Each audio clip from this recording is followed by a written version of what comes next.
guys, a lot of drivers and some here in Pittsburgh have told me, hey, Uber had a rate cut. They didn't have a rate cut. It's just going to look a little different in the app. You're still getting the same, pay per mile and per minute. Now, if you look in there and you see lower pay per mile per minute, let me know, because that is a rate cut.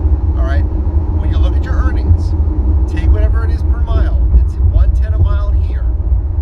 Deduct your commission. That's what it's going to show now in your earnings tab. All right. So the guarantees were pretty good.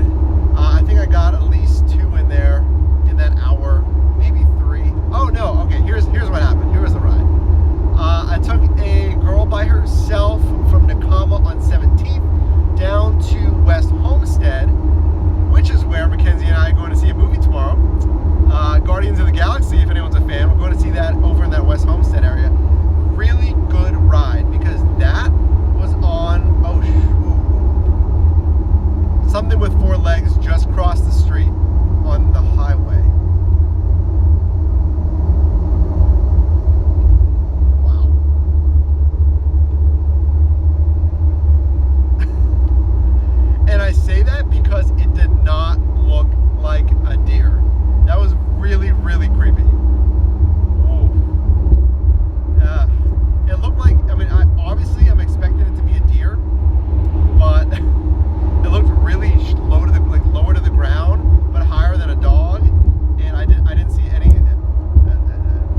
talk about food in the car.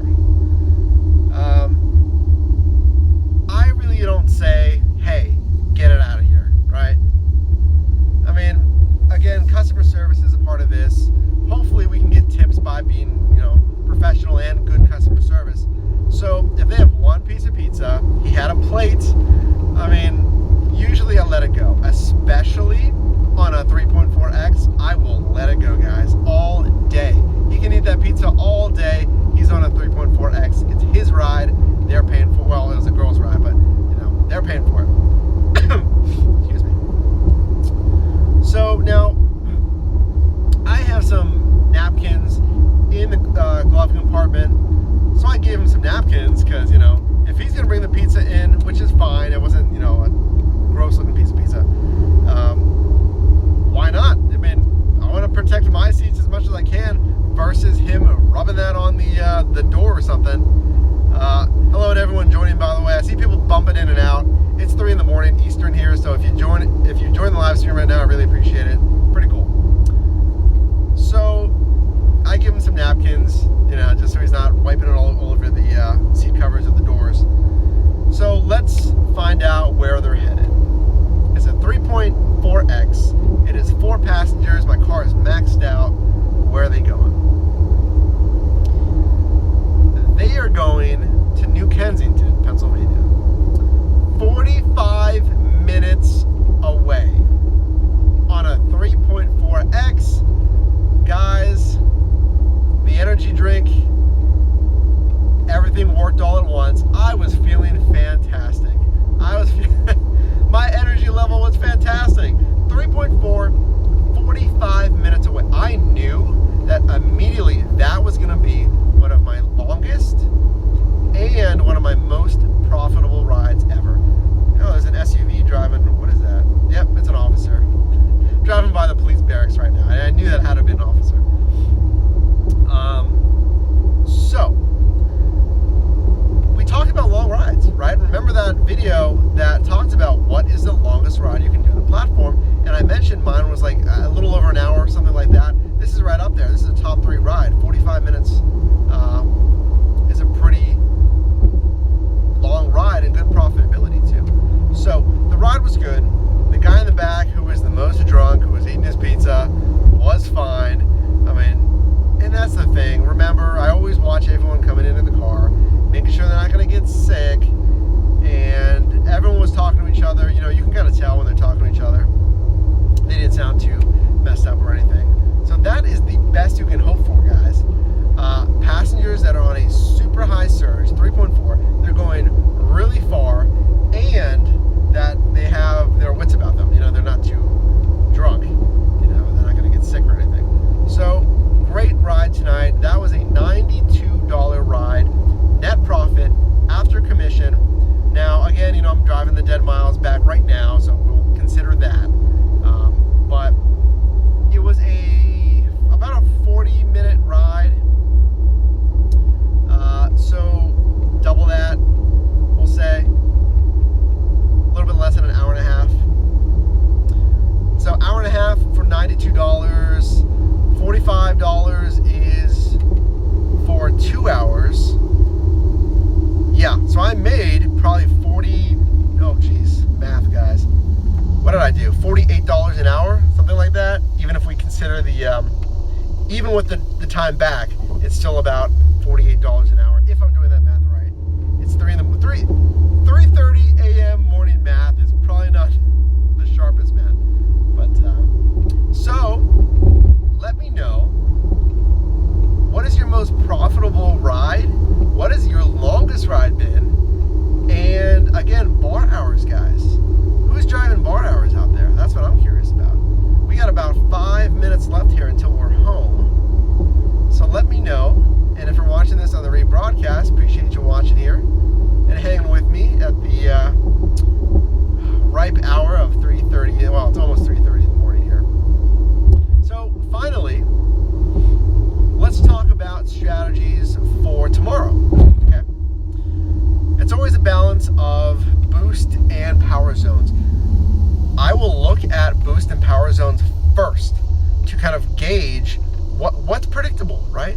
what's guaranteed? Before you worry about anything else, what's guaranteed? And hey guys, we see some more people joining here. I know it's dark.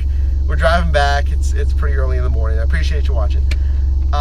So look at that first. If you have any guarantees, check that out, because that's basically free money. And I wouldn't go too far though. I wouldn't drive super far to a guaranteed zone. But that is first. Secondly, time of day, and what day is it? Fridays, I already knew.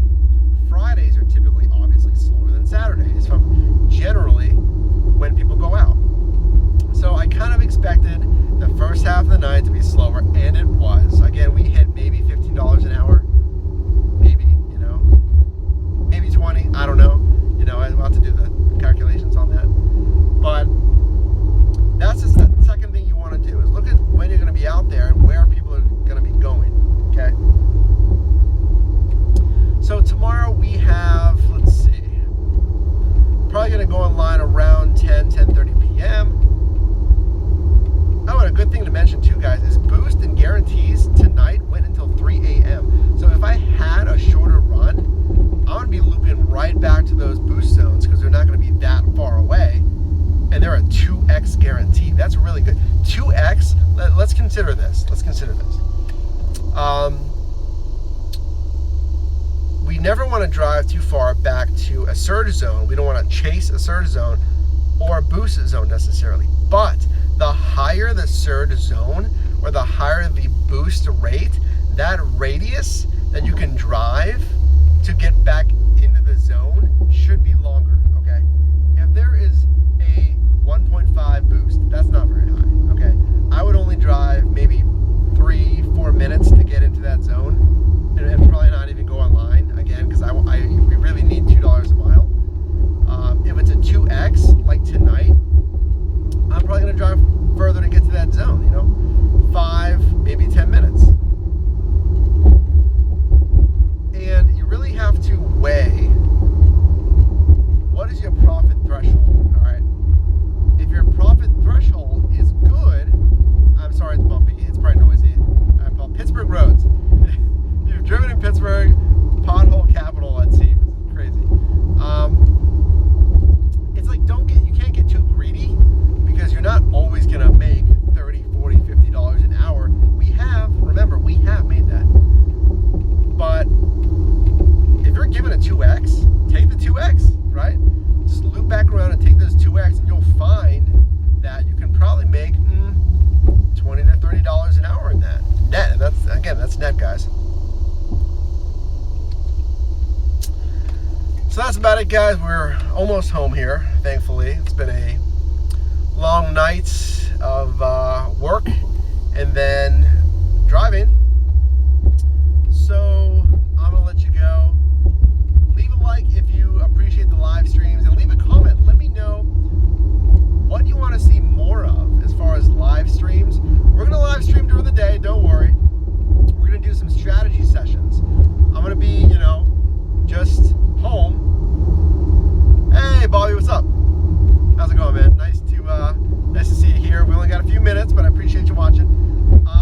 Leave a comment after the live stream's over. What do you want to see, me live stream? Again, we're gonna have strategy sessions, and really just kind of brainstorming, roundtables, whatever you want to call it.